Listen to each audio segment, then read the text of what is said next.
Good. Oh my God, there I am. They asked me to stand on this stage, I guess for some reason. It feels a little awkward because, you know, guru is not exactly the most attractive title that I would like. Frankly, I kind of like to slip away in the corner and let the process work. But I found out it was easier to sell a personality than a process, at least early on. So that's why my picture was put on the book, and the first edition of the book in the US. So what can I tell you? There's a wide range of people I've already talked to here in the room.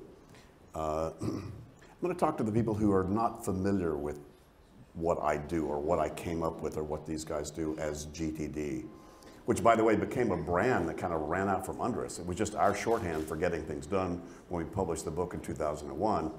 And then suddenly it spread around the world, especially in the tech community, because what I had uncovered was an intact model.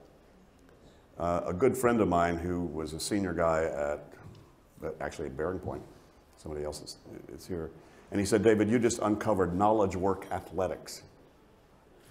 And I think Ed, you know, great, you know, blog you wrote about that is that you can have lean, you can have Six Sigma, you can have all kinds of processes in organizations about how workflow manages, as long as that's a fairly stable process. But as soon as you're in customer service or sales or marketing or management or growing people or HR, that is not a very stable process that you have something that you can stay in control of and be able to feel like I'm on top of the game. So what I uncovered all these years was how to live an extremely busy life and have nothing on your mind. I got attracted to nothing on my mind as a martial artist. I got a black belt in karate in my 20s. I've been meditating for 50 years. And so clear space was a nice place, not as a way to escape, but as a way to quiet one level so you could pay attention to more subtle, sublime, and important levels, other levels. So I found the strategic value of clear space to begin with.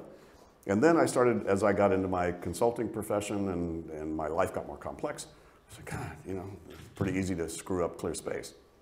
So I got very hungry to find out what are techniques that we can uncover about how to be able to keep clear space and still have a busy life and still have, you know, produce results and be involved in the complexity as the world was showing up in that way. And so I got hungry for that, found things that worked for me, went, wow, that's really cool. Turned around with all of my consulting clients, applied it to them. They all had exactly the same result, more control, more focus, more space to focus on meaningful stuff, without exception. I went, well, that's kind of cool. So I just built my own little consulting practice out of doing that kind of consulting.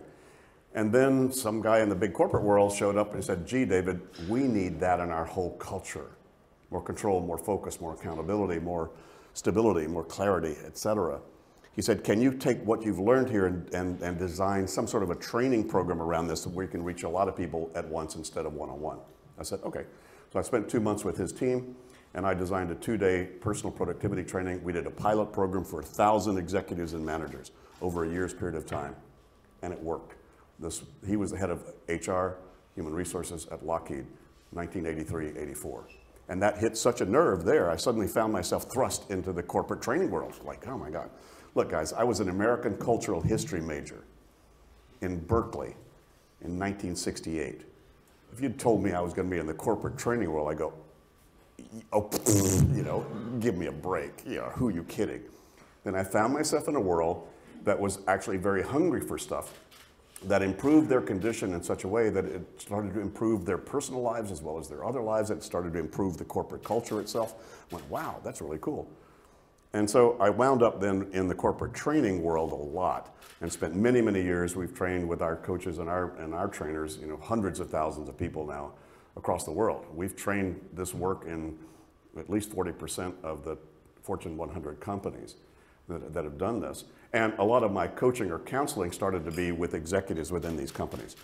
So we wound up with doing a lot of coaching with this, individuals, and doing a lot of this training out there. So that's kind of how we got to where this is. And at some point it took me 20 years to figure out what I'd figured out, and that it was unique and nobody else seemed to have done it. So then I had some good advisors say, David, write the book. Okay, write the book. How do I do that?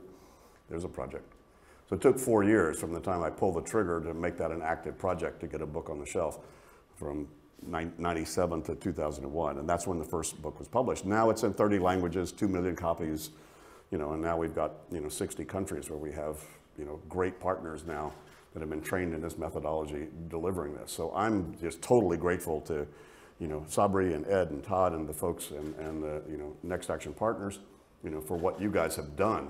You've taken this and you've taken it into the world that could use this the best. And you found your own way to translate that. So thank you very much. My wife, Catherine, who's here, and I, hugely appreciate that.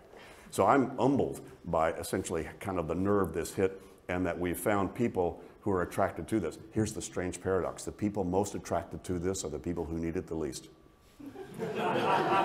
No, they are. The people who really need this never show up. They don't think they need it. It's the people who are already productive, creative, proactive, positively future-focused already. It's just that those folks, and I would probably put most of you in that category, that have thrown yourself out of your own comfort zones because of your own creativity and your own productivity. And so what this methodology does is allow you to keep doing that with a lot more space and a lot more relaxation and a lot more elegance to be able to tap your intuitive intelligence when you do that. And we've seen whole cultures change because of this.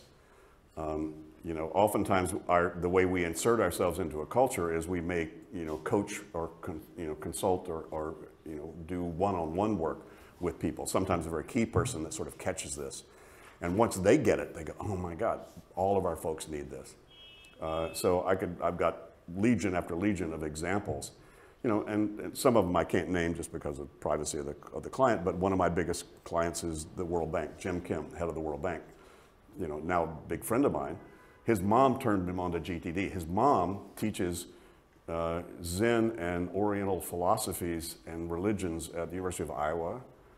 And she gave him my book and said, "This is just practical Zen." He went, "Oh, okay." At the time, he was head of the World Health Organization. Then he moved to head of Dartmouth College. And then they moved him to the head of the World Bank. And he told me, he said, "David, every time I changed those positions, I had to reread the book because my world just got thrown totally out of control." And he had to reread getting things done and sort of getting himself back onto another level of game. And then once he got it, he said, "Okay, everybody around me needs to get this because things are coming at us like crazy." So those are examples of where oftentimes we insert ourselves into a situation, and the sharp people who kind of catch the strategic value when we have all kinds of people doing this kind of stuff. Very, very cool. In a way, it's kind of like the Marines in the US that had an old slogan that said, "We're looking for a few good people." So we're looking for a few good clients, because not everybody's going to buy into this. It's very subtle stuff, very powerful stuff once people start to get this, but people who catch this is a cultural thing that can happen. Anyway, so there's my sleazy sales pitch for any of you who are saying, "Hey, would this help in my family, in my culture, in my corporate?" See, what happens is when individuals get this, somebody described GTD as lean for the brain. Lean called no waste, but that's out here. GTD is called no waste in here. Don't have a thought twice. It's possible to be totally buried and have absolutely nothing in your mind and never have the same thought twice unless you like the thought. I know, I'm doing that. Now, I'm 73, so I've been doing this for 35 years, folks. So, but once this becomes habitual, you can't remember when there wasn't this in terms of how you live your life and how you engage with the world. So what? So anyway, that's kind of a very, very short version of a very long story about how I got here, what this is. It's a very simple methodology. By the way, for those of you not familiar with it, there are no strange moves in this methodology. They're all things you're already doing already. It's not like a foreign language or some new technology. It's really about, well, let me ask you, any of you ever felt at least a little overwhelmed or confused about anything and sat down and made a list and felt better? Any of you ever have that experience? If you reverse engineered how that happened, you'd never keep anything in your head the rest of your life. And I don't. Nothing going on except this. So being able to get to that place, see, getting things done, the secret is it's not so much about getting things done, it's about being able to appropriately engage with your world so that you're present with whatever you're doing. Cooking spaghetti, spending time with your kids, having a difficult conversation, writing a business plan or whatever it is you want to do, you want to be present with that, with no distraction, no worry, nothing bringing from one place to the other. The whole idea of mind like water is that you are totally appropriately engaged with your environment. Water doesn't overreact or underreact. It's appropriately engaged. But if you're taking one meeting to the next, if you're taking home to work in your mind or work to home in your mind, you're not in a mind like water state. So what happens when you start to implement this is it up-levels every single intersection you have in your world. Not that everybody you intersect with is going to change and buy into these behaviors in this process, but it's going to change everything, all of your relationships. When you say, hey, I will get back to you about that, and they see you write that down, they're going, whoa, this guy cares about what we just committed to. When you build that into your life, into your family, into your relationships, you build that into your organizations. Whoa, what a cool thing.